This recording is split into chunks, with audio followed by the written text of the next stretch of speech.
I don't see any more cars driving in now, so I think we're going to go ahead and start. And I think you all got a program, so I'm not going to tell you about our speakers because their bios are on the back of the program. And if you need a restroom, it's down that far into that building, just right through that door. And that's also where we're going to go afterwards in about 2 hours, and we're going to have some food there. We're going to have Trevor Aaronson signing his book, which you are going to buy. And what else? And a lot of discussion. We've got a lot of people here that would be interesting to talk to. Like ACLU is here, and CARE with legal advice. So, yeah. So anyway, so stay around and come over there. We're going to have some food. And we're going to start with the Director of Development of our National Coalition to Protect Civil Freedoms, and is Cyrus McCormick.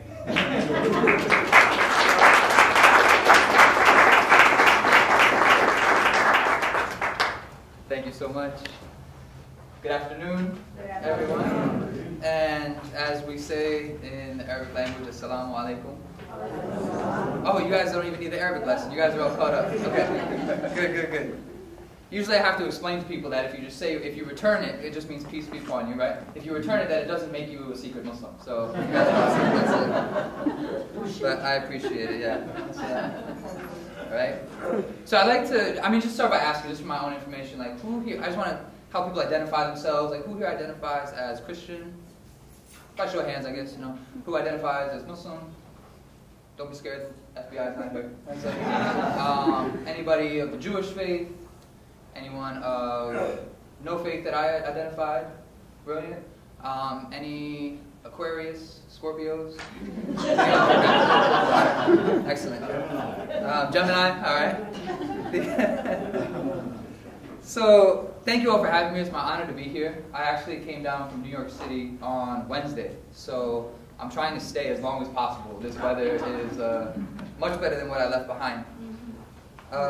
In thinking about the talk today, I only have a few minutes, so I'm going to try to keep the remarks very brief and connect some of the dots, connect some of the histories that our speakers, and we're blessed to have such a diversity of speakers, will be explaining in more detail, I hope. I also much prefer Q&A to lecture, and so I'm going to try to keep our remarks brief to leave also time for a good discussion later, God willing. But in thinking about the talk today, the topic that we had was along the lines of justice in crisis. And it was interesting, I had a moment, right, because when I told this to Mel, what I meant was that, there was a crisis of justice, that this idea of justice was in a crisis itself. But then the more that I thought about it when I was preparing for today, I realized that when we talk about the fact that justice is a crisis, it's usually because we think of justice as being in a time of crisis, that justice is suspended in a time of crisis as well. This is not just a semantic difference, but something that's very important when we build a narrative about what's happening today. I'd like to begin just by reminding myself and all of us that right now as we speak, there are, I believe, 166 men, all Muslim men, sitting in the Guantanamo Bay prison in Cuba. It's not really fashionable to talk about Guantanamo anymore. So that's why I wanted to start there, because it gives us it's something of a symbol, not just of how low we can go, but actually how far we've fallen even since then. Because we rightly protested, many of us actually, I was in high school, but we still protested, the opening of the prison, the detention, the indefinite detention without trial of foreign nationals. And to put it in perspective now, just to show how this is not a partisan problem, and I say this as someone who voted for Barack Obama in 2008. I voted for Gary Johnson in 2012, but that's another story. That's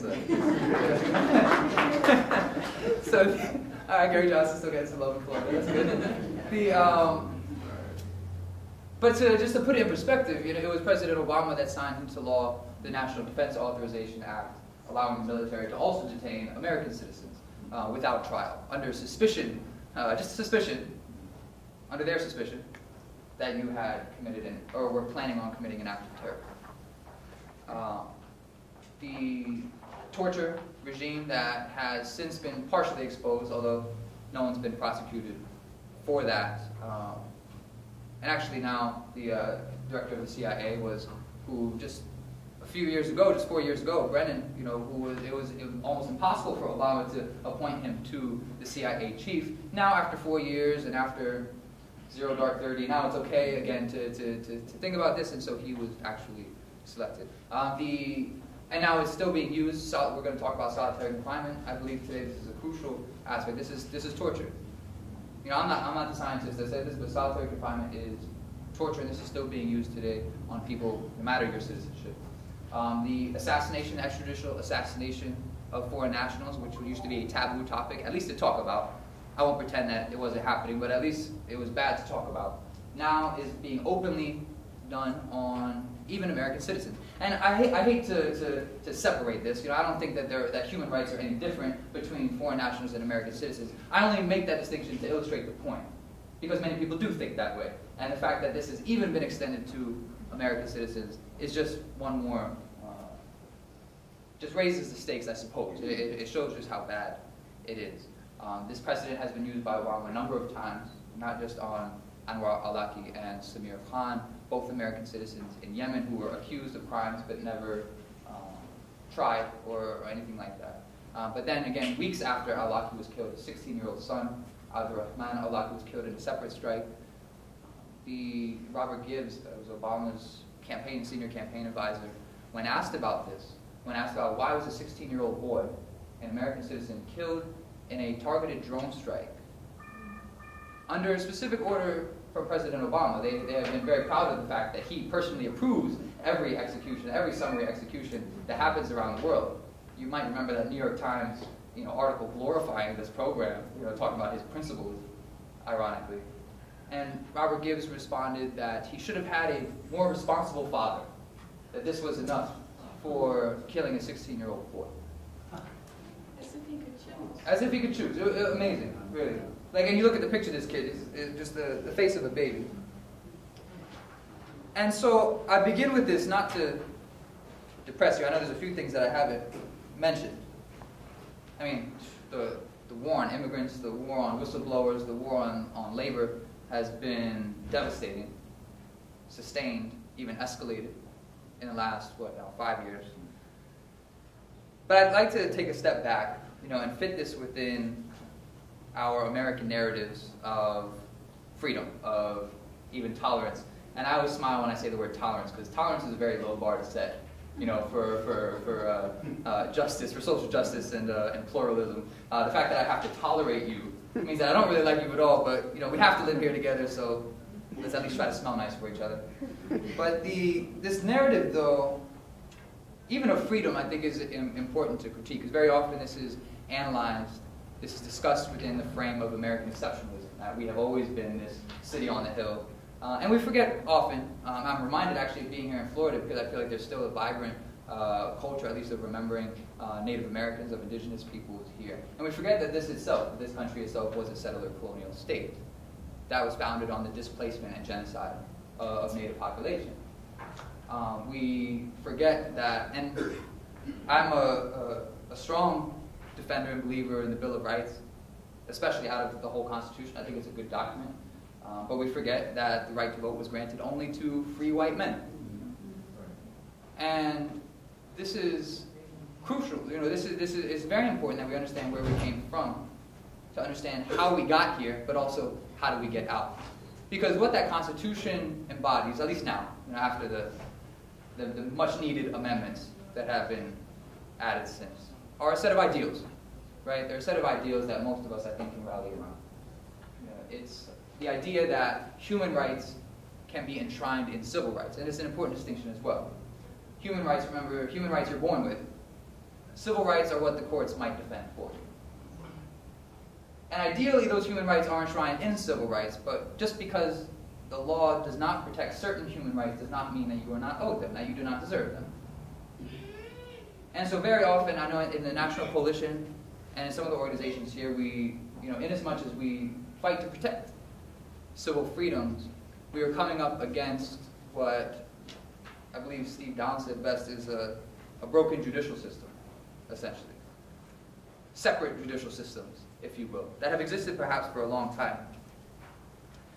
But I'd like to end on another narrative as well. Because over time, there have been a number of these chapters in our history, right, that we look back on with some shame. You know, whether it was, slavery and the ongoing oppression of African Americans is one of the most disturbing. Almost every other immigrant community went through a somewhat briefer period of time. We talk a lot about the Irish. I'm half Irish and half Iranian, so that's hence my name. So the Irish, there's a fascinating book though about how the Irish became white. I believe is the name of that book. Or we talk about the Italians. We talk about the Chinese. We talk about the internment of the Japanese during World War II. And remember also that I don't believe the Germans were held in prisons during World War II. Right. World War I they were? Okay, so very interesting. Things change. Right? Race is certainly a social construct. But there was a shift, though, that I like to point to after World War II, where this idea, of course, that the freedom of some can be protected and preserved at the expense of the freedom of all, was changed in the rhetoric a little bit from one of just pure national interest, right? That we need power, we need to protect ourselves, so we're okay with marginalizing these groups, to one that was framed in terms of ideology. And this is very interesting. Because in World War II, remember that fascism wasn't really the problem for the American government. We didn't fight World War II to fight fascism, and we didn't really fight World War II to protect the Jews. This, 1938, the New York Times ran a story about the rounding up and the political persecution of political targeting of Jews.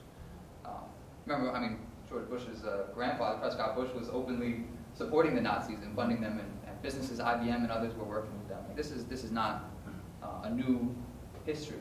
But afterwards, after World War II, though, the enemy shifted. When Truman left behind the agreements, perhaps, that Roosevelt had made with Stalin, the threat became communism, leftism, something that was perceived as anti-capitalist. And it wasn't even so much that every communist was bad, but that it was still in terms of national interest, of course. I think it was now I'm forgetting, it might have been Yugoslavia, I think, where there was a leftist government that actually America was supporting and Stalin was opposing. So it was still in terms of national interest. It wasn't entirely an ideology, but this is how it was framed. We have McCarthy and the un-American activities. Un-American activities, amazing. Like that, just to believe something, to believe in a different economic system was somehow un-American, even anti-American. Moving forward, I think at the end of the Cold War, we needed a new enemy. But in the decades before that end, the moves were being made to make Islam that enemy. And again, it wasn't Islam itself, but it was the role that Islam played in relation to imperialism. I'll situate two events that were within a couple of years of each other. One I told you I was half Irish, but the other half, 1978 and 79, you might remember some ground-shaking events in my mother's part of the world. The Iranian Revolution. And very complicated history, of course. See, my family was kind of leftist, so they were kind of wrong on both sides. They didn't really do well with either government. But that's not really the issue. It allowed Khomeini, Ayatollah Khomeini, to be erected kind of as the big bad Muslim. This was a cleric. This is I love when that word is used. It's only used to describe Muslims, by the way. Muslim cleric, who replaced a Western-backed dictator, Shah Mohammad Reza Pahlavi. The propaganda around this is still ongoing. Argo just came out. Was it Argo that in the Oscars it was Michelle Obama presented the Oscar to them? Unbelievable. Still ongoing today. Here we are, about 30 years later. 33 years later, I guess. And around the same time, though, so I want to situate that next to, though, what happened in 1979 and 80, I guess, when a neighboring country, the nation of Afghanistan, was invaded by the Soviet Union. And here, in this situation, the American government and CIA decided that we need to protect these poor Afghani people from the communists. Like, we can't lose another state, to the communists. We have to protect them. And it wasn't just, the military support that went there, the CIA going in there helping with intelligence, sending weapons. I mean, this history is documented as well. But we remember also, now just recently, I think it was just a few months ago, there were some people rooting through an old publishing house in Nebraska or something, somewhere in the middle of the country, that the CIA often used to print some of their materials, and they went into a dusty old box and opened it up, and they found all these Islamic textbooks in it. And they pull out these books, list them off, they're like, why would the CIA be printing Islamic textbooks? It seems strange to them. And they opened it up, and there were chapters about jihad and how it was the Muslims' duty to fight and kill the kuffar. Kuffar that's a word that needs to be explained in some detail, but this was the Muslim duty to kill the kuffar, and next to the kuffar, quote unquote, was a picture of who the kuffar were supposed to be, and they were Soviet soldiers in uniform. These textbooks are now still being used in Afghanistan today, printed courtesy of our taxpayer dollars. Well, I wasn't alive back then, but perhaps some of your taxpayer dollars. It's a fascinating, comparison. I mean, you can look back. There's a great picture of Reagan sitting in the Oval Office with the leaders of the Mujahideen. I mean, the Mujahideen, just so you know, jihad is a noun, right? It means struggle. A mujahid is one who engages in jihad. You can't jihad somebody. Mujahid is someone who engages in jihad. Mujahideen is plural. And so there's a great picture of Ronald Reagan sitting with these guys in the Oval Office, in a circle. And these guys are he's wearing his suit and the whole thing, looking like a movie star. And all these guys are sitting around with their turbans, their beards swinging, the kurta, the kameez, the whole thing. And he said, what did Reagan say? He said that these men are the moral equivalent of our founding fathers. Ronald Reagan, that, awesome. And it's fascinating, right? Because some of these guys, it was okay when they were fighting the Soviets. That was a different empire, right? Yeah.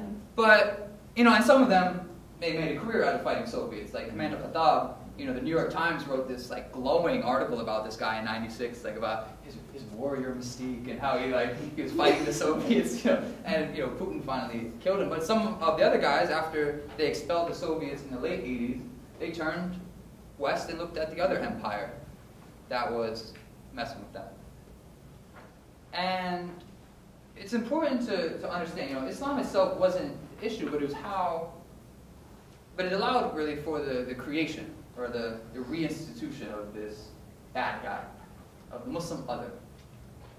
It's rooted in very old, colonial, Orientalist stereotypes. A great book to read more about this. I won't spend any more time on it, but Jack Shaheen, with the book Real Bad Arab, documents in stunning detail the very many, the stereotyping and demonization of Muslims and Arabs, as if anyone really knew the difference, in culture, in popular culture, film, music, things like that. Cartoons, it's a fascinating display. And it's set up then, I think it's set up, you can use this, you can see also, Rambo, he kind of stopped killing. Who are the bad guys? They're always the Russians or the Chinese, things like that. I find then you have Sylvester Stallone and these guys. Now they're shooting at Arabs with the keffiyeh scarves, with the Palestinian scarves. The bad guys were increasingly from this part of the world. It was the other, and it was just screaming guys yelling Allahu Akbar and shooting. It was like a video game, essentially. This is the idea. And our video games still have this, by the way. If your kids play Call of Duty, it's essentially you're playing an American soldier running through cities with Arabic graffiti on the walls, shooting men with scarves wrapped around their heads. That's still these are the best-selling games. I think they felt bad because the new version is set in some Eastern European country. But these are still the games that are most popular here. Very tied to the industry is very tied to militarism. But to skip forward, I took way more than the time that I was allotted. It brings us to 9/11. And I started much before that because I would hate to essentialize Islamophobia as a post-9/11 phenomenon, because it is not. Anyone can tell you that. It is part and parcel of a much longer-rooted brownophobia, perhaps. I grew up in Pennsylvania, actually. I just made up that word, by the way, brownophobia. If there's any journalists in here, please use it. You know, I grew up in Pennsylvania, in Bucks County, just north of Philadelphia, and we were much more country there than anyone is around here, trust me. That might surprise you, but Pennsylvania's crazy. And I remember the letters to the editor in our local newspaper. This one guy, he wrote like every single week, and this guy was complaining, he was terrified of what he called the browning of America. This idea that, you know, that one day, like this, like a direct quote, it's like, one day, our kids are going to be a minority in their own country. I mean, and it's kind of funny too, because in the last 10 years, apparently, more so-called like non-white babies were born than white babies in the last 10 years. So, like so I guess, you know, his fears came true, but it's a. I really hope he sees this video. So this is, you know, it's a much longer rooted thing than that. But what 9/11 did is that it gave Americans the apparent right to wage a global war. I was talking to a French colleague of mine who, you know, she was talking about how, like, it's pretty surprising to the rest of the world that Americans just kind of went along with all these wars. They're like, really, like, people around the world are like, kind of like, what have you guys been doing? Like, aren't you paying attention? Like, it was a very amusing conversation. It gave me some perspective. You know, because even if people were against the Iraq War, and I think, well, I won't even say most people were because it happened, but a lot of people went along with Afghanistan. Like, it's a fascinating history. That war then became home, you know, in other forms. The entrapment cases that Mr. Aaronson will talk about today, the surveillance of Muslim communities, which is like COINTELPRO and BOSS, you know, but just with fancier technology. Perhaps more comprehensive Muslim communities. In 2008, Obama was accused of not just being an immigrant, but a Muslim. He was accused of the crime of Islam. Fascinating, right? And remember, he denied it. Instead of just saying, so what? It was Colin Powell, may God forgive him, who said, what does it matter if our president is Muslim? Like, seriously. What kind of country would that be? Or something like that. And then Obama was like, oh, yeah, what does it matter if I'm Muslim? Yeah. Right, like, and all of us were looking on like, come on, bro, like, this is your chance. Like, Barack Hussein Obama. I mean, I still say he was a Muslim president just to scare people, but, you know, you got to get your laughs where you can. Right? But, and then it became, in 2010, it became, you know, I live in New York City, it became very clear that Park Place, you know, a few blocks away, was too close to Ground Zero to build a mosque. And then it became clear that Bridgewater, New Jersey was too close to Ground Zero to build a mosque.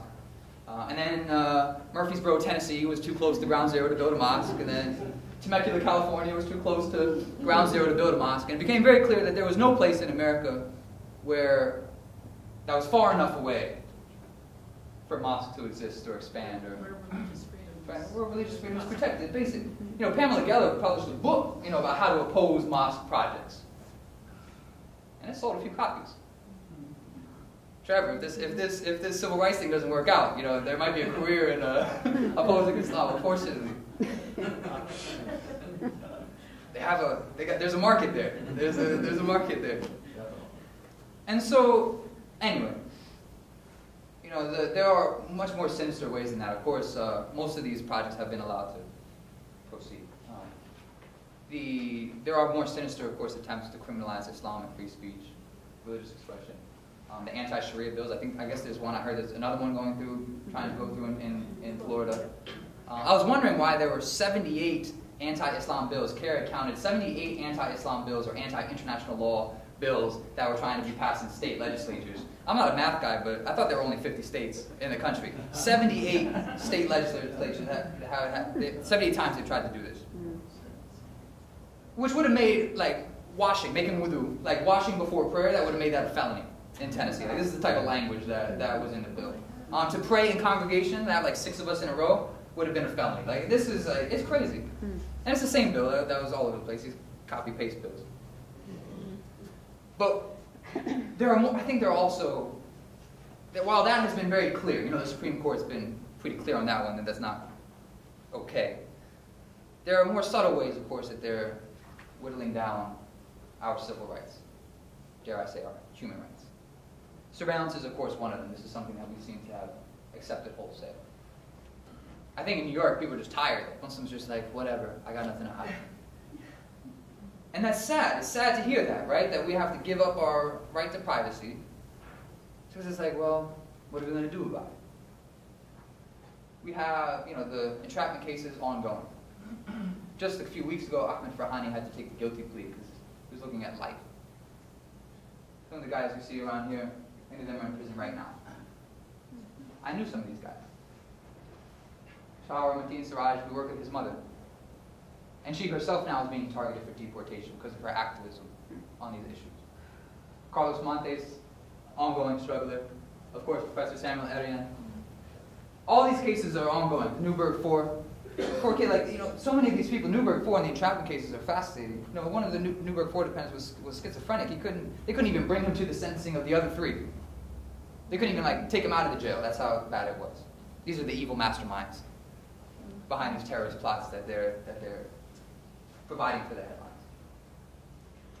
And so, anyway, to leave you on a positive note, I didn't talk about all this to depress you, to give you bad news. I guess you guys expected it coming to an event like this, right?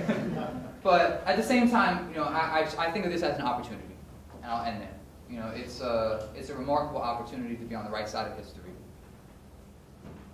on the right side of ethics and morality. Whatever your faith, your background, if you believe in human rights, if you believe that as a human being, any human being deserves dignity, deserves respect, deserves protection and safety, then we're working together. Then we're on the same team. That's all there is to it.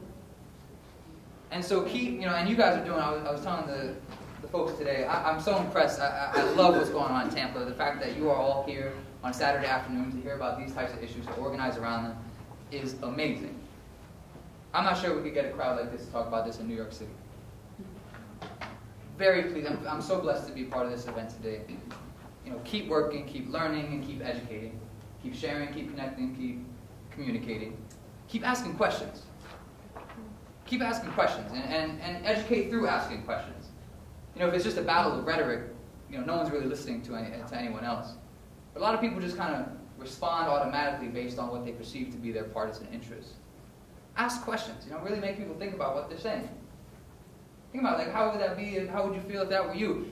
The fact that it took Senator Rand Paul, of all people, the fact that it took Senator Rand Paul to stand up in a Senate hearing and say that it's not okay for the government to execute people without trial. Rand Paul. My man Rand. That crazy. How far we fall. And the Democrats were opposing him. The Democrats and mainstream Republicans were like, no, this is fine. Honestly, I wish Romney had won just so that the Democrats would pretend to be anti-war again. I wish I was kidding. It's very serious. It's a very serious situation. But I appreciate all of you. Thank you for having me. It's been a blessing. I look forward to your, not just questions, comments, criticisms, whatever it is.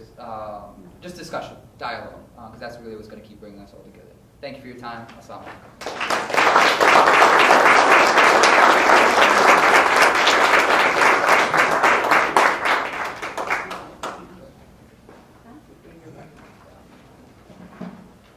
Okay, thank you, Cyrus. And we just have Laila Yaghi just arrived, and she's just been visiting her son Ziyad, whose picture is up here.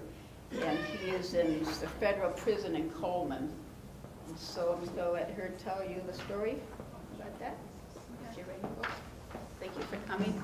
And this is her grandson, Khalid. Hello, everybody. My name is Laila Yaghi, and I just came. We drove from North Carolina. That was a 12-hour drive to see my son. And sometimes I come and I drive to see him, and they tell me the whole day is on lockdown, so I can't see him. So I go back to North Carolina without seeing him. This time is better.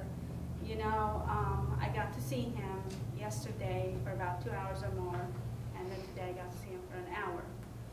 But I just noticed the difference, and Mel knows I don't wear the hijab scarf thing. And my son likes me to wear it because he said that the men over there, because they haven't seen a woman for a long time, he wants me to dress more modest. So I put it on and I noticed the big difference between how I'm just an average American when I don't wear it and I blend in normally versus when I wear it and how everybody stares at me like I'm a criminal. And I'm thinking, wow, what a big difference. And then, you know, I have to give a smile and put more effort when I'm wearing that to show people that I'm a normal human being so I can be respected and treated normal versus when I'm not wearing it. And I just keep on thinking, I'm a thinker, and I keep thinking about things and how things are unfolding in my life. I got married at a very, very young age. I was 18, and my first husband was very controlling. He didn't let me out. So I was basically naive. All my life I was naive. And we never talked about politics, we never talked about religion, you know. We were just an average family, not even a religious family. We could even call ourselves Muslims because we weren't following the Islamic, you know, religion. But then, you know, when my son got older, my older son, who was like 100% American, drifted on drugs. So I said, I'm gonna have my younger son, you know, raised differently. And I want to see if I let him go to the mosque, what's going to happen.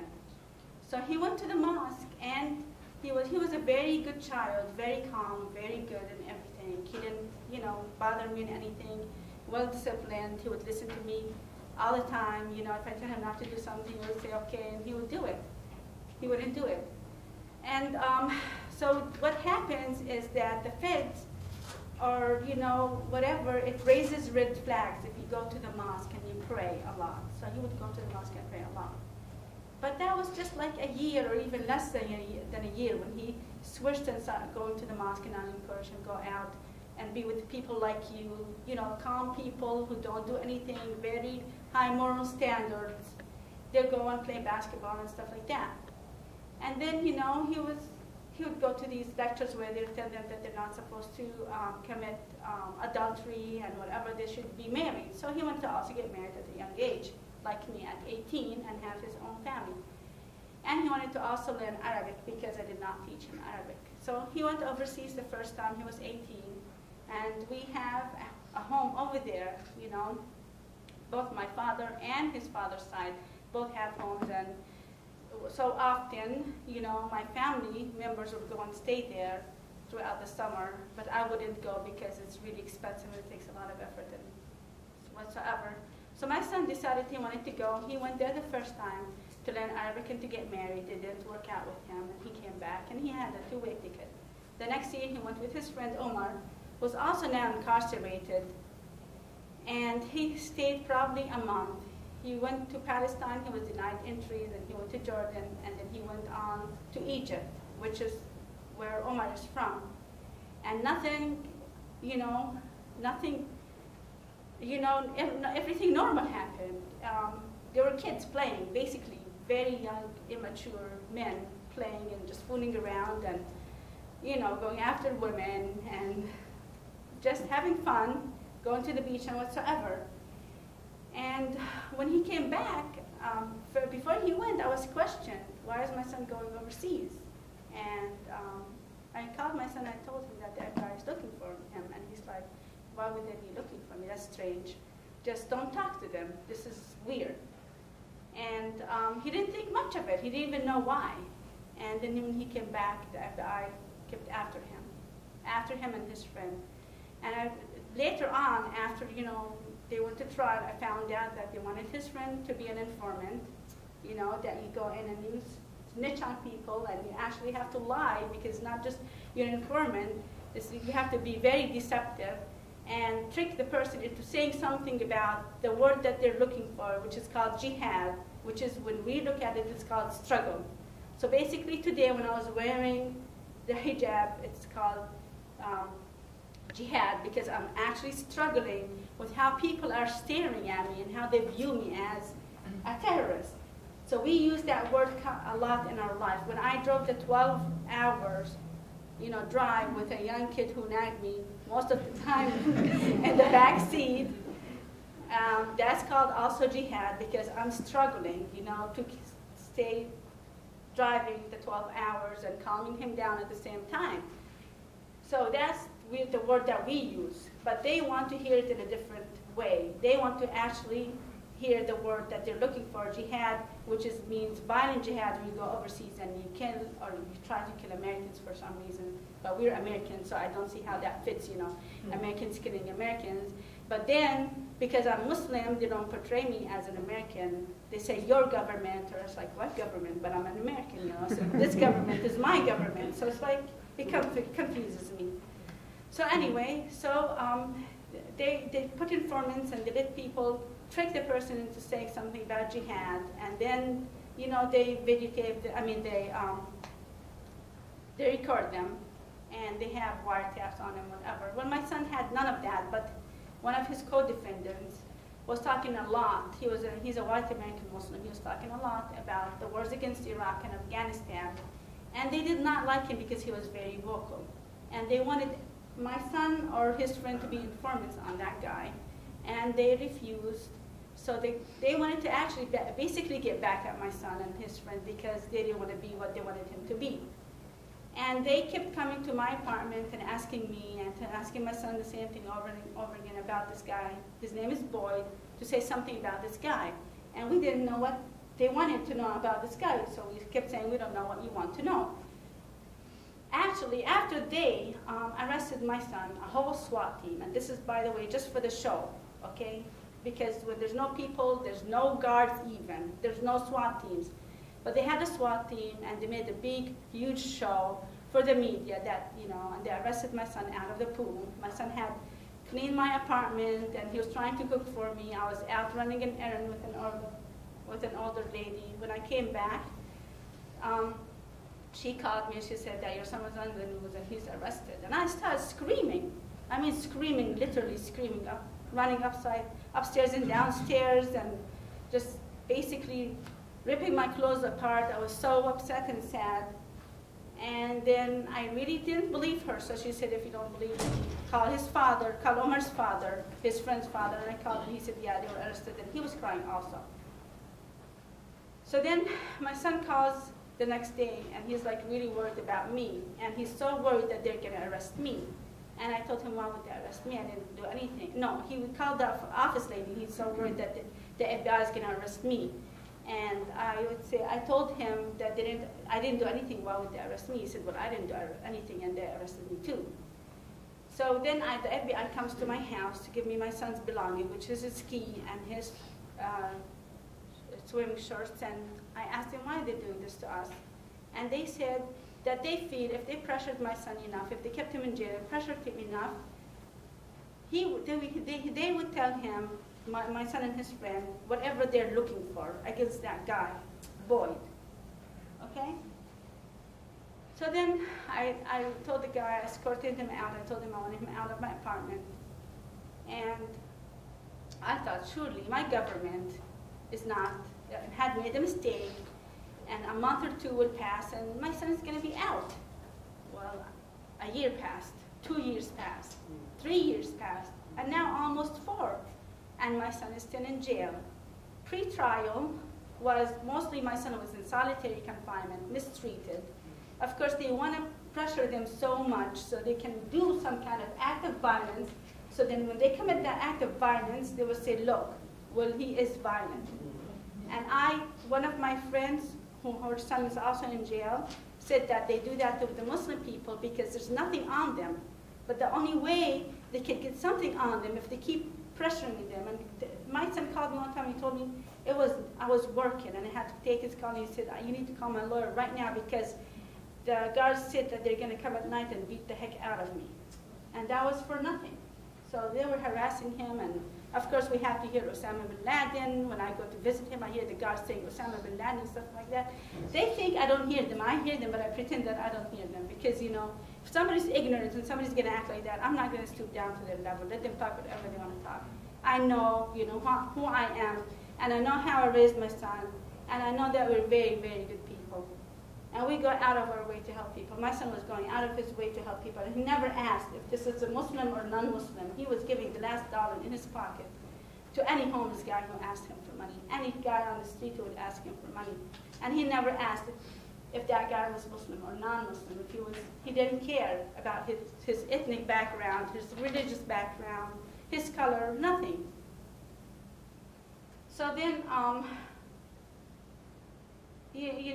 then it was about almost 3 years, 2.5 years pre-trial. They kept pressuring my son.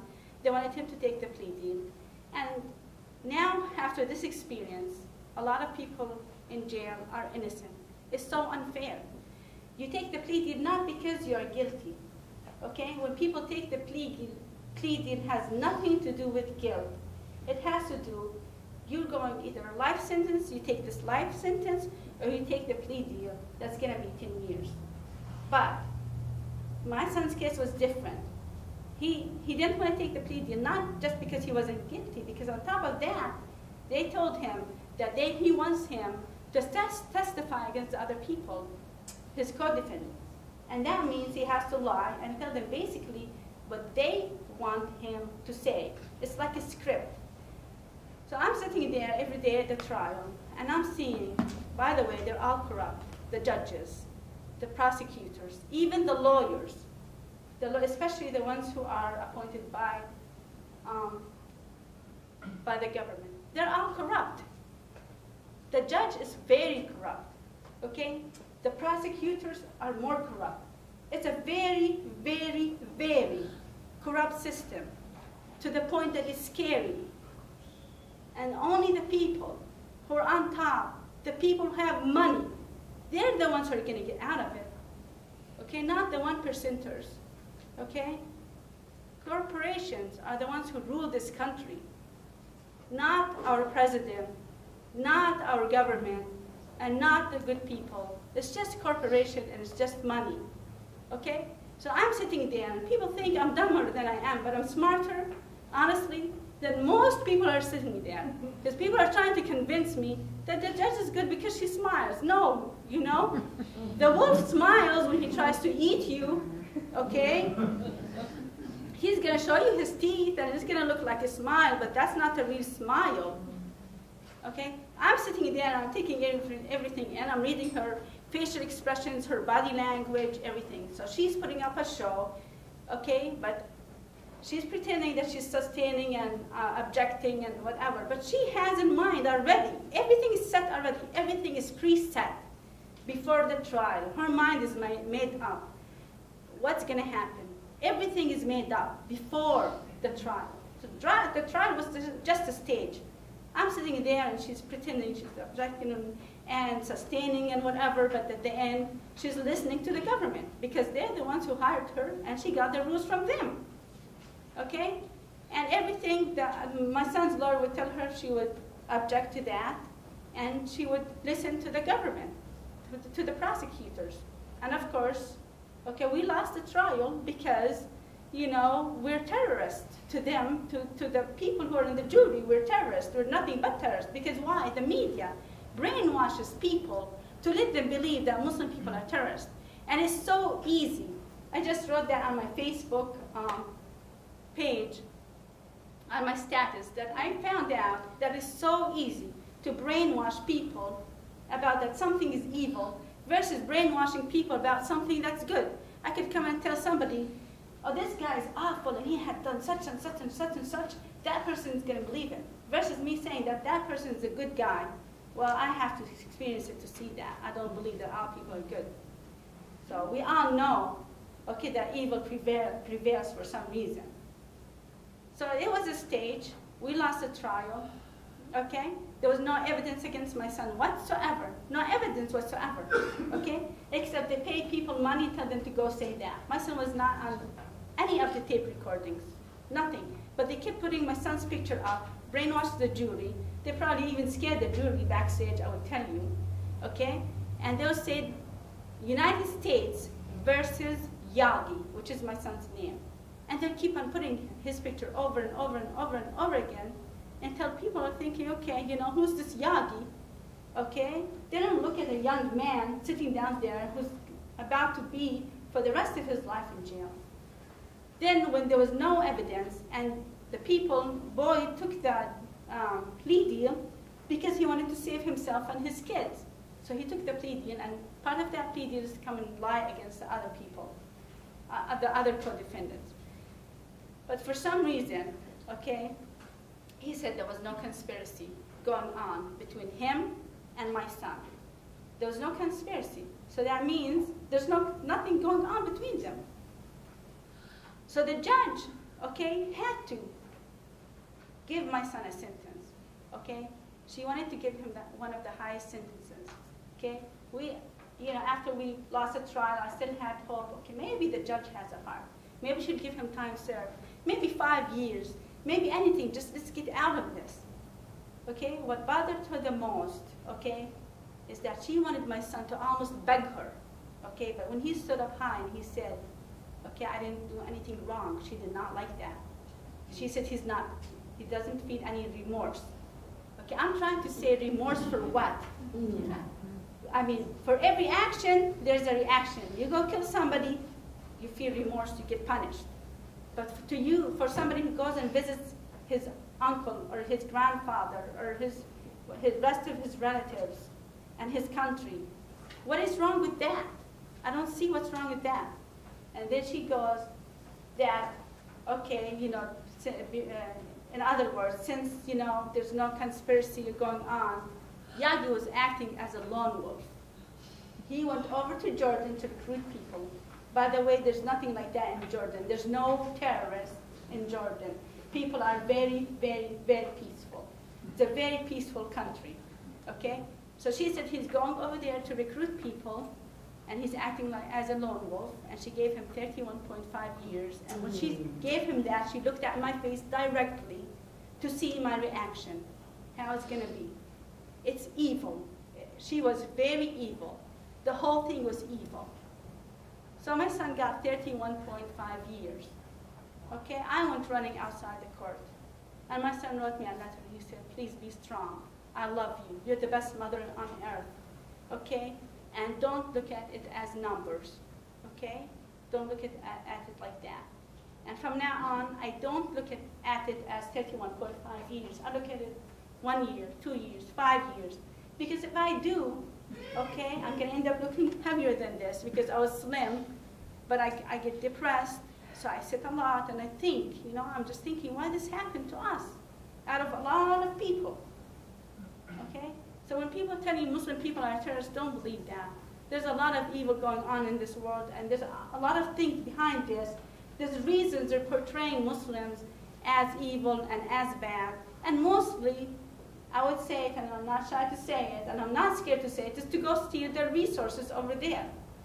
But over here, what they're trying to do to keep the wars going on over there, okay, they have to say that they're terrorists over here. And look, we caught a terrorist, okay, and use them as scapegoats. And then people believe that, okay, just as, they're going to say there's the swan flu or whatever. There'll be a case in 1,000,000. How much is it going to scare you to go and get the shot flu and go wash your hands every second and be so terrified and have your mind so brainwashed, okay, that that's going to consume you. So they're doing this to you too. And I found out it's so easy to brainwash people. It's so easy. I can't understand why we're easily brainwashed. Even I am brainwashed, okay? But I kind of woke up after this happened. I started researching, I started reading, and I realized that there's a whole different world out there than what we even know. It's evil, honestly. And my son stayed, he's in Coleman, Florida right now. They put him in, and they kept him 6 months there in the chute, solitary confinement. I was so worried that he's going to lose his mind. Okay? Thank God he's a strong man. And when I went to see him yesterday, he told me it could be worse. Now he's out, okay? But also, he was telling me that his co-defendant who took the plea deal now works for the government, and he's going to be a snitch, and he's going to testify against people that he doesn't even know, okay?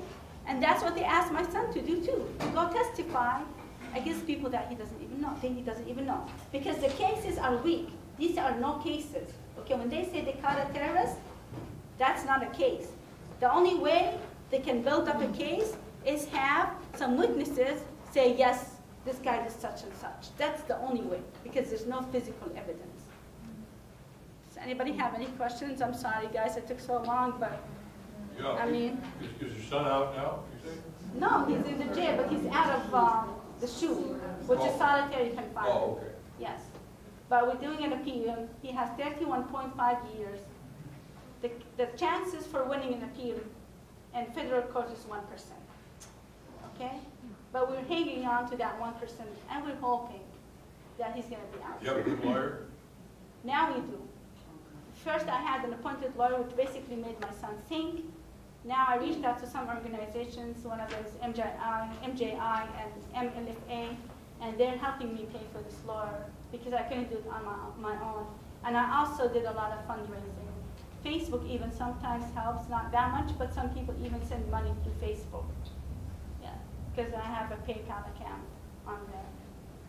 Well, thank you guys for listening, and please don't judge people until you really, really know them. Thank you.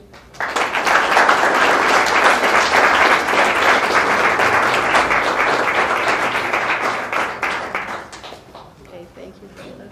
And next we're going to get into entrapment a little more, and we have a short video, and Mr. Ernesto St. Pete for Peace is going to set that up for us. Just tie in. Thank you, Melva and Reverend Bernice, for having the event, and Assalamu alaikum to everyone. We're just going to show this video, and we're an anti-war group, and so we know all about prisons, profiling, and preemptive prosecution.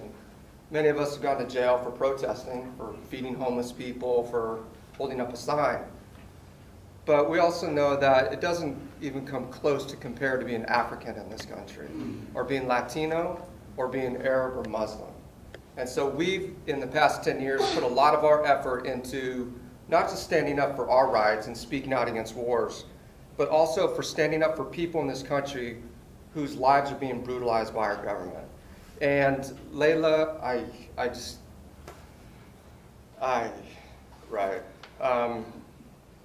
there's a lot of people out there who know the deal now. It's taken some time, but it's happening.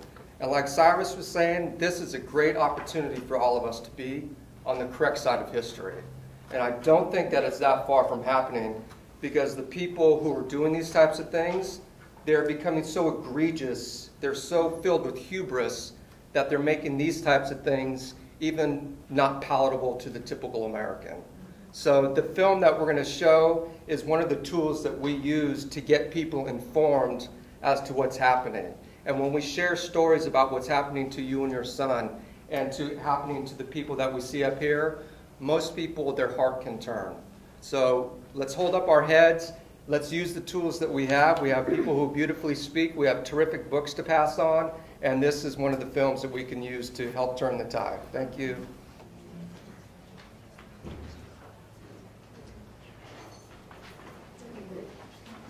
Okay.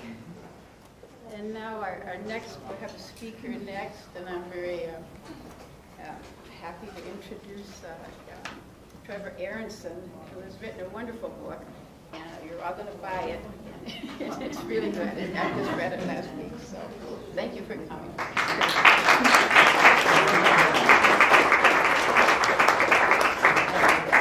Thanks so much for having me, and the organizers, thank you so much.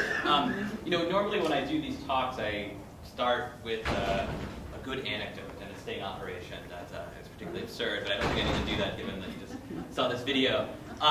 But what I'd like to do is really add what I think is missing from a lot of the coverage of this issue, which is the context in which these cases are found, and also the response of the FBI and what's going on within the FBI that makes these cases attractive. And so my book grew out of a story I wrote for Mother Jones magazine, which itself grew out of a year I spent at an investigative reporting program at UC Berkeley. And during that year, I wanted to try to look at how many cases the government had prosecuted since 9/11. And my tenure was ending basically on the 10th anniversary of 9/11. So I wanted to take a 10-year look at terrorism cases that the federal government had prosecuted and look very closely at whether these cases involved what I would consider real terrorists, someone who was connected to an international terrorist group, had the capacity to commit an act of terrorism, actually had the bomb, so to speak. And then how many of them were like these men, who were interested in committing some sort of act of violence, had no means on their own of committing that act of violence, and an FBI informant or undercover agent provided everything he needed. In some cases, the idea, in every case, the transportation and the bomb itself. And an early stumbling block I had, so I got interested in this in 2008, and the problem was, well, how do you define a terrorism case? And if you did like a data analysis of terrorism cases at the time, you would basically be kind of like drawing them out and saying, well, that's a terrorism case and that's a terrorism case. And the government could always come back to you and say, well, the cases you labeled as terrorism cases aren't terrorism cases, so your analysis is flawed. And, but then something extraordinary happened, which was that the government decided they wanted to prosecute Khalid Sheikh Mohammed, the alleged 9/11 mastermind, in New York instead of Guantanamo. As you all know, they since scuttled that plan, but the Congress at the time, and this was 2008, 2009, really pushed back and said, you know, I don't think this is a good idea. We shouldn't prosecute KSM in New York. What about security concerns? And Eric Holder went to Congress and delivered this list of cases. These nearly 500 defendants that the federal government for the first time said, these are the men that we prosecute, and women I should say, are the people we prosecuted on international terrorism charges since 9/11. And they laid out you know, the criteria by which they defined a terrorism case. Some terrorism cases by the U.S. government were things that are obviously terrorism cases. Hijacking an airplane or using a weapon of mass destruction. And then there was this other category, which if government could charge you with just about anything, like an immigration violation or lying to the FBI, and that was a terrorism case as long as there was some kind of tangential link to terrorism in some way. That could be something perhaps as simple as watching a jihadi video or emailing or trying to email someone who was connected to an international terrorist group.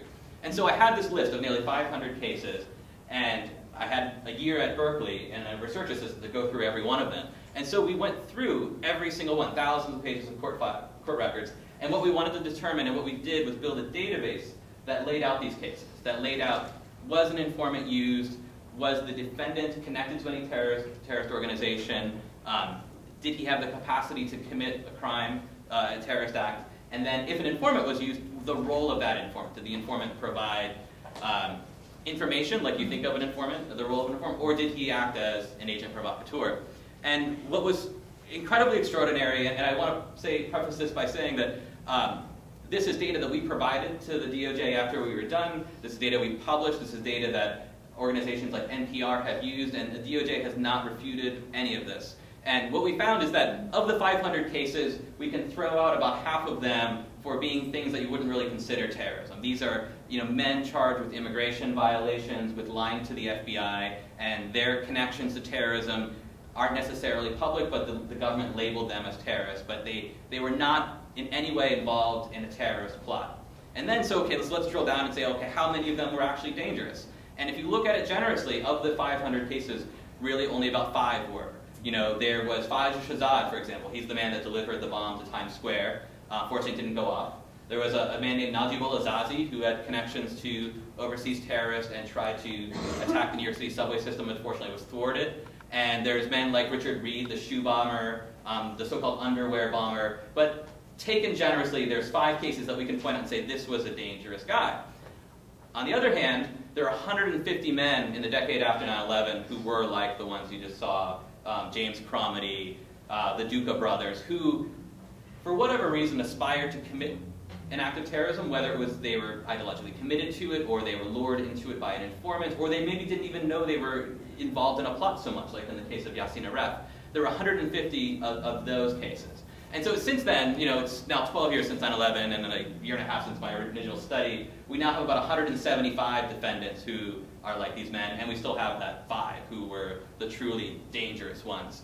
So then as part of this, I traveled around the country and I met with current and former FBI agents, and you're probably not going to be surprised to hear that James Weddick is actually a minority voice among these current and former agents. And so I asked them, like, well, why did you go after James Cromedy? Why did you go after, there was a case here in Tampa involving a man named Sami Osmakash. Why did you go after these men who, didn't have the capability to commit an act of terrorism? And what the FBI believes is that as a result of the wars in Iraq and Afghanistan, the threat of al-Qaeda international terrorism is not what we saw in 9/11. It's not the prospect of an international group bringing from overseas a well-trained group who, have the capacity to build a weapon and will deliver it. Instead, what they fear is that the that Al-Qaeda and its affiliates have moved to what they consider a franchise model. So they put information online, and they try to inspire people already living in the United States, perhaps already living in Europe, to commit acts of violence that they might not necessarily have any part in, but then Al-Qaeda could later raise its hand and say, look, this is, we played a role in that. And the main case that the FBI cites is Nidal Hassan, the man who took up arms and killed people at a military base. He was communicating with Ayman al-Zawahiri, the Al-Qaeda propagandist who was killed in the drone strike a couple of years ago. And they say, well, that's the threat, that someone here, doesn't have specific connections to Al-Qaeda and will, get inspired and go commit an act of violence. And these sting operations that they're using are meant to find the terrorists of tomorrow today, to find them before they go and strike. And so that's the theory, and it's a good one, right? I mean, it could happen. Like, it could be that there's someone in the United States who wants to commit an act of violence, doesn't have the means, and Al-Qaeda is going to turn around a dark corner with an agent and say, here's a bomb, and they're going to go deliver that bomb. But the problem is that that's never happened. So, the FBI is prosecuting these cases and investigating these cases with informants to try to prevent a threat that really has never come to fruition. The closest that it's come has been Hassan, who had access to weapons and was just communicating with Ayman al-Zawahiri, whereas most of the people caught in these sting operations are like the Newburgh Four, where they're economically desperate, they are in some cases mentally ill, and an FBI informant is then paid hundreds of thousands of dollars to find terrorists. And they find these men on the fringes of Muslim communities who are mentally ill, economically desperate, and lure them into plots where they, if you read an affidavit now involving a terrorism sting, I liken it often to like the Mad Libs I played as a kid. It's a story and there's blanks and you just fill in the blanks. Well, that's pretty much an affidavit for an FBI terrorism sting. It's just a matter of where you slot in the role of the informant and what bomb he delivered. But usually, it's evolved to the point now where it's pretty much something as simple as like they find a guy online who says, for example, maybe something vaguely extremist on Facebook. An informant gets to know him, spends months with him, sometimes years, says, do you want to commit an act of violence? Maybe he does, maybe he doesn't, but the informant pushes him in that direction. Sometimes the informant comes up with the idea, they give him the bomb, he goes and delivers the bomb in a car, he dials on a cell phone expecting it to blow up, and when it doesn't blow up, they arrest him, and they trot it out to the media as, look at us, we've foiled another terrorism plot.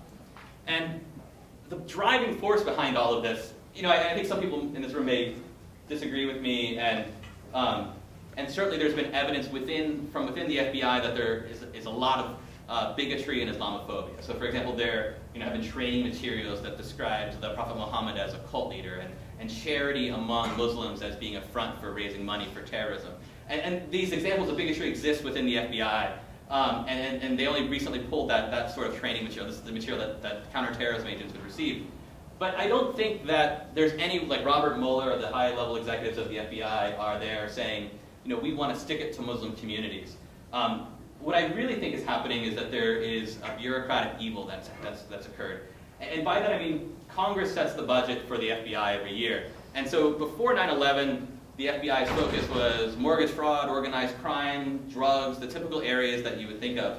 And after 9/11, there was this overnight shift, and they moved the vast majority of the FBI's budget into counterterrorism. So today, the FBI gets $3 billion for counterterrorism, compared to $2.5 billion for organized crime, which before was the heart of its budget. And what it boils down to is there's a lot of money for counterterrorism and really not a lot of terrorists going around.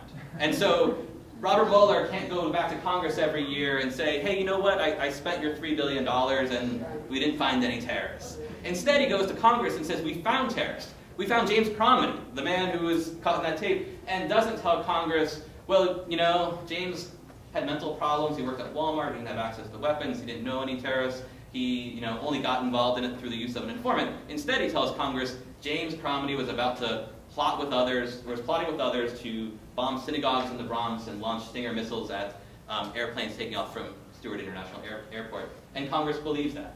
And as a result of that, we've had year after year an escalation in the counterterrorism budgets, whereas today it's the largest amount. And what we've also seen is a move from within the FBI to what before 9/11 it would have called the dark side, which is kind of CIA tactics. After 9/11, there were a number of agents, including a man named Phil Mudd, who moved from the CIA to the FBI. And their job was to increase what's called human intelligence, which are the informants.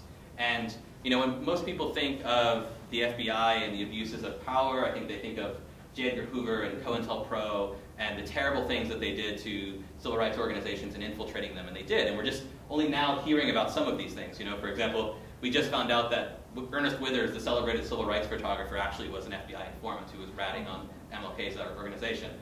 But given that, at that time in the 60s, the FBI had 1,500 informants. Today they have 15,000. They have 10 times the number of informants that they had in the 1960s. In fact, they have so many informants that they had to ask Congress for millions of dollars more so they could create a sophisticated software program just to handle them and just to be able to move them around the country and know whose was whose.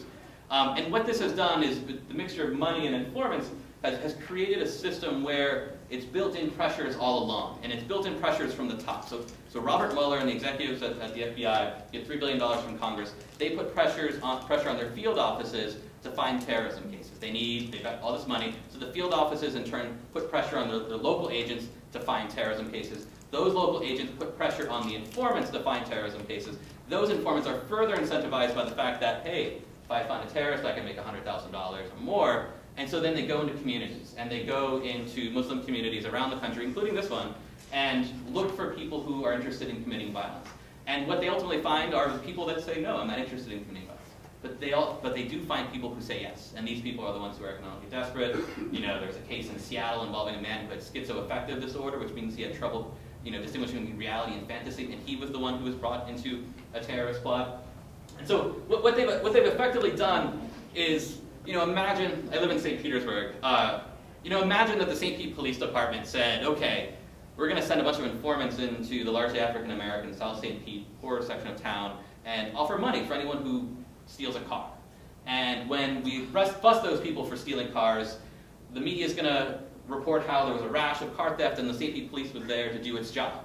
Well, and essentially, in a way, that's what's happening in Muslim communities through the use of the FBI informants, except that there isn't the level of outrage. In fact, there's very little outrage that I think we would have if that operation happened in South St. Pete. And a problem with that is that, the FBI now has always had kind of two areas to keep it in check. And one area has been the courts. The courts can throw out these cases, and the other has been Congress.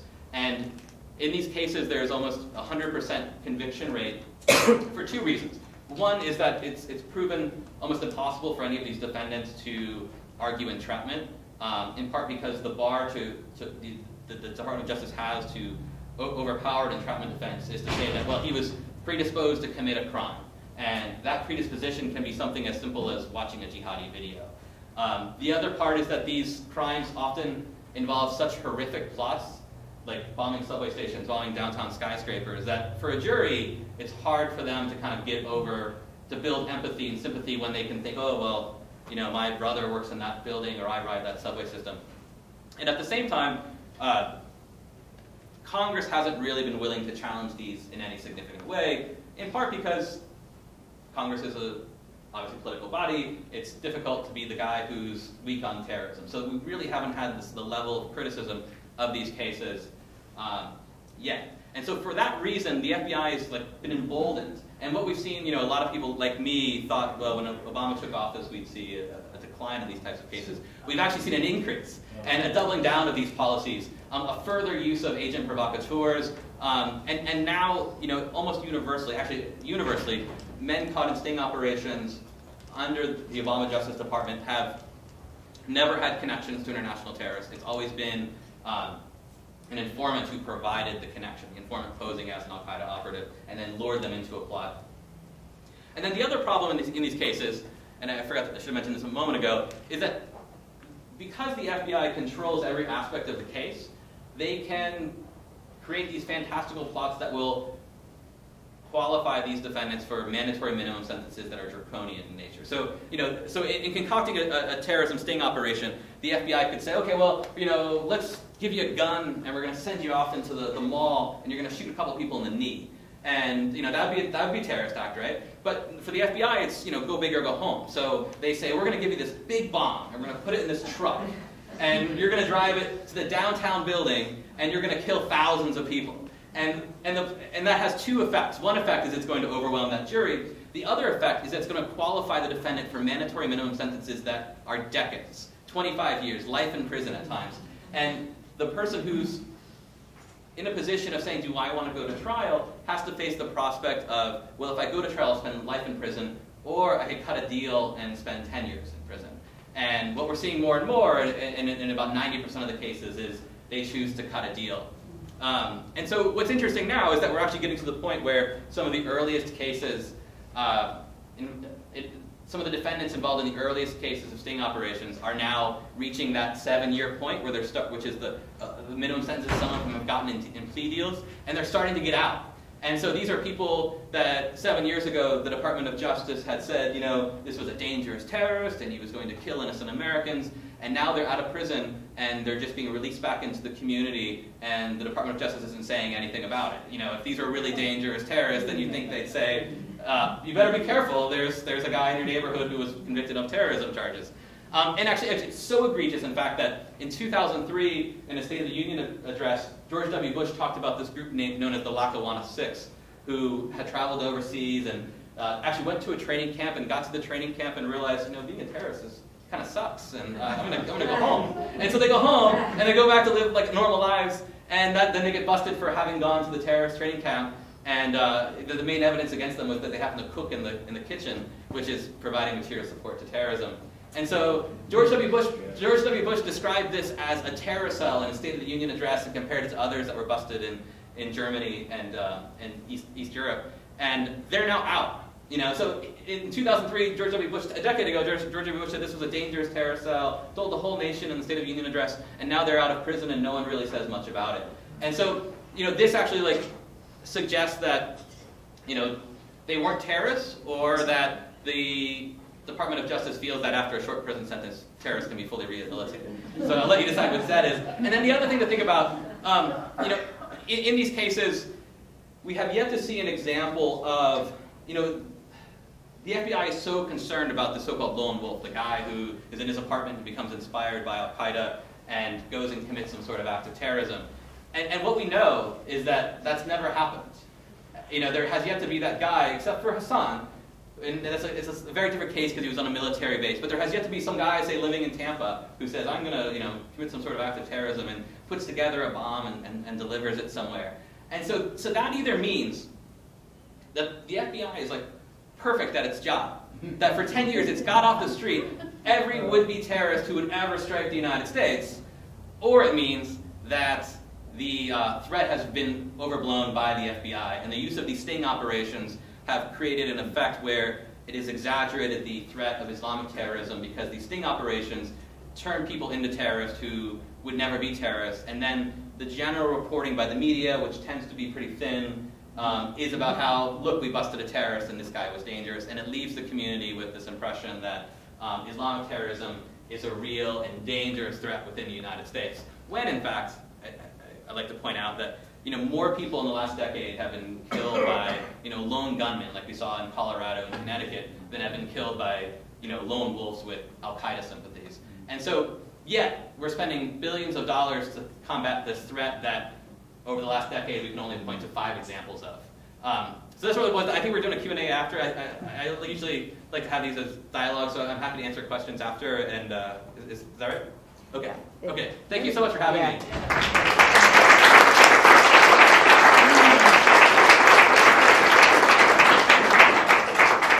Thank you very much. As you can hear, you definitely need to read this book. It's really very good. So, and we have our last speaker is the pastor of our church, and another aspect of all of our current situation is Pastor Bernice Powell Jackson.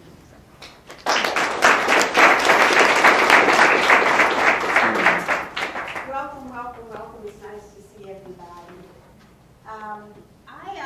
You might be wondering why my particular topic is there in the midst of all of these conversations about terrorism, but there is a commonality here.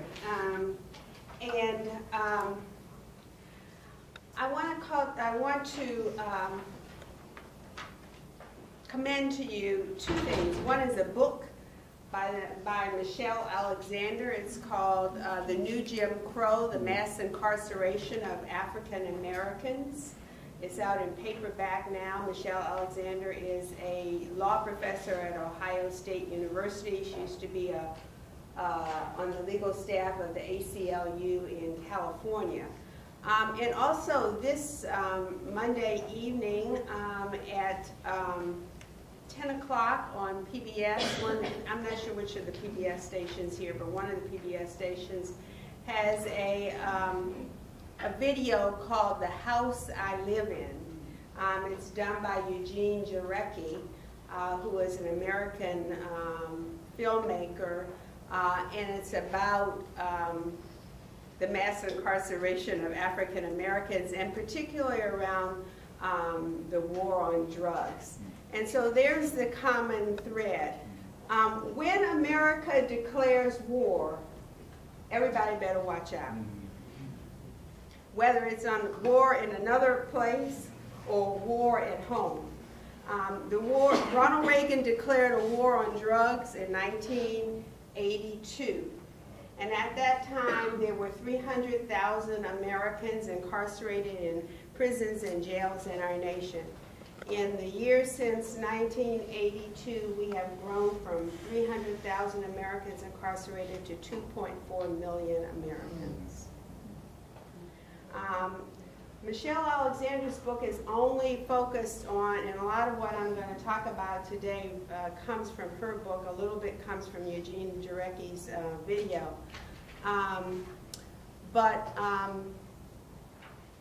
She only focuses on the impact of the war on drugs on African American men. It does have impact on Latino communities. It does have impact on African American and Latino women, but that's not what she was really looking at. And so she's encouraged other people to be aware of that. But one of the things that she says is that a human rights nightmare is occurring on our watch. And for me, what is happening in terms of the mass incarceration of African American men in particular is very similar to what is happening in terms of the Arab and the Muslim communities in the United States. In both cases, they are a human rights nightmare that is occurring on our watch and that most Americans are totally oblivious to. They don't see it, even if they live in the midst of it. Even if you are a poor African American family living in inner city U.S., you don't realize that what has happened in terms of what Michelle Alexander calls a new racial caste system. And what she means by that is, once you are incarcerated in the United States, once you are accused of a felony, you enter what she calls a parallel universe. So that when you are released from prison, you're not eligible for public housing for at least 5 years. In some cases, never. In many cases, you cannot get jobs. And for those of you who have nothing to do, or even if you do have something to do this Monday night, there's some flyers on the floor. The Hope Nehemiah Action, and you can pass them out, please. The Hope Nehemiah Action is going to be Monday night at Mount Calvary Church at 6:30. And one of the issues that we're tackling is the city of Tampa's inclusion of that little box that says, do you have a conviction? And so we have members of the city council coming. They've already passed one ordinance. We're trying to get them to expand that ordinance. So part of it is around jobs. You can't live in public housing. In many cases, you're excluded from jobs because you have to check that box that's on applications. That box, by the way, is illegal. According to the federal government, it is illegal to ask that question because it has a disparate impact on people of color. But employers, including governments, ignore that all the time. You cannot, in some cases, get health care benefits. In some states, if you have a felony drug conviction, you cannot get food stamps. In some cases, in some states, you're not eligible for licenses for certain jobs. Like in some states, you cannot become a barber.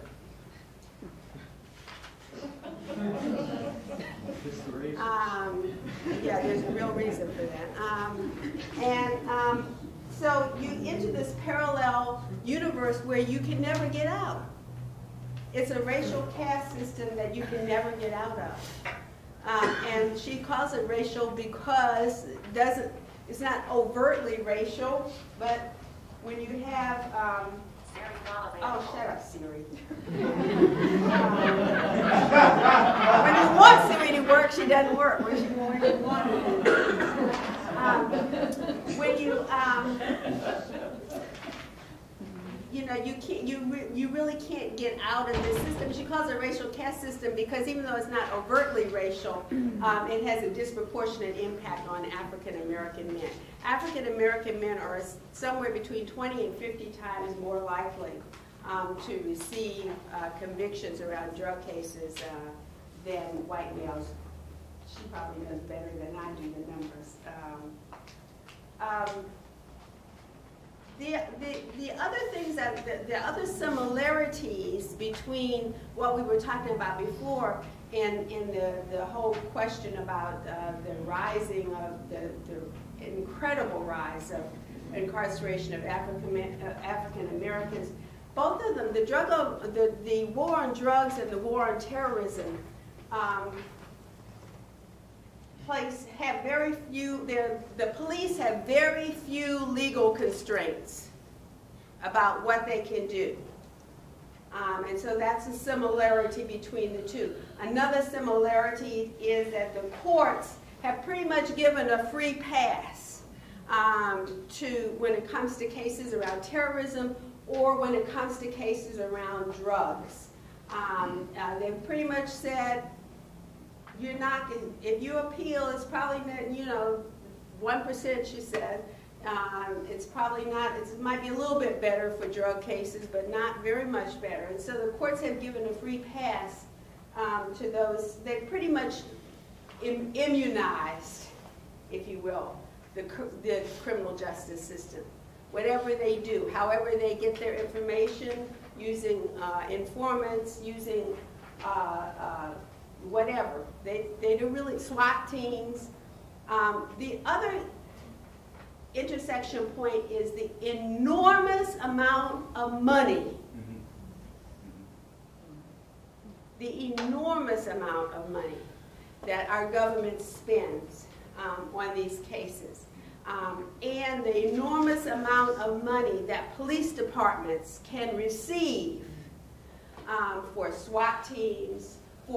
For instance, when you heard the whole conversation before the Republican National Convention, I mean, they were talking about drones. Come on, drones in Tampa.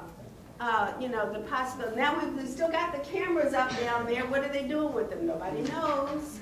But there's an enormous amount of money that is an incentive to police departments to receive equipment, to receive all this other stuff from the federal government because we have set aside so much money. And so that's another piece, another intersection point between the two. One of the things that you begin to understand is what we've done or what we're doing in the process of all of this, I believe, is that as we continue to convict people, large numbers of people unfairly, unjustly, not only are we tearing apart the Constitution, the United States Constitution, those things that we say we believe in, but we're eating our own young alive. You know, like those animals that eat their own young. There's something wrong with a society that makes that choice. There's a moral sickness there that I don't think we have even begun to address or understand. There's lots more I could say. I would urge you to read Michelle Alexander's book. It's out in paperback now. It has all the statistics. It has all of the information. She looks at the history of the legal, how African Americans in this country have been treated by the legal system from the very beginning. She looks at particularly the drug war, but she looks beyond that also. So I would encourage you to read her book. I would encourage you to watch Eugene Jarecki's video, The House I Live In. We're going to probably screen it here. I have a copy of it. We're going to probably screen it here sometime in May, so I'll send it to Melish and we'll send it out to all of our networks. So, you know, you might want to come and have a conversation about it. It's very powerful. He tells the story of the other piece that around the money he talks about is the privatization of the prison system. And again, we're back to that money point and how much that drives the mass incarceration of African Americans. We don't have factories anymore to employ, and we don't have farms anymore to employ people. So we build prisons and employ people that way. Another version of eating your young alive. I will stop there, but I hope many of you can join us on Monday night as one of the things that Michelle Alexander says is that you really have, and both she and Jarecki both say the same thing. We have to start a movement in this country in order to really confront this evil. It is so big. It is so. It's got so much money. It's got its tentacles in so many parts of our nation that we really have to start a movement in order to combat it. And I think she's right. But at the same time, I think we have to begin to take apart the little pieces. So we're doing our little piece here in Tampa around banning the box and getting them to take that off of the, they've already agreed to take it off the city of Tampa employment applications, but we want to get them to expand that. The only way we can do that is if you show up, so I hope to see many of you Monday night. Thanks for coming today.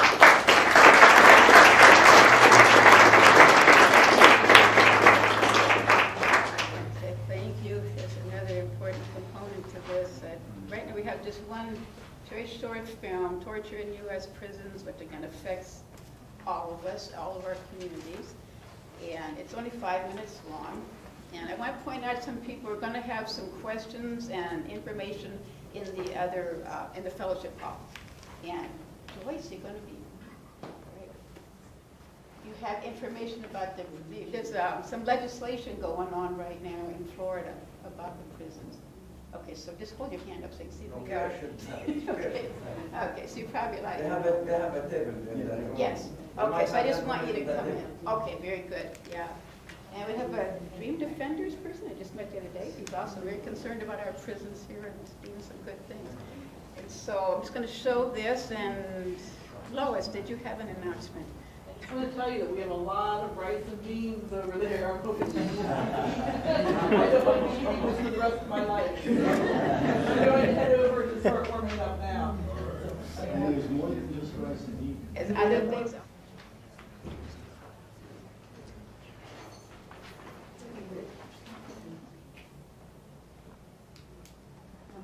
One more comment. Florida leads the nation in the number of juveniles in solitary confinement.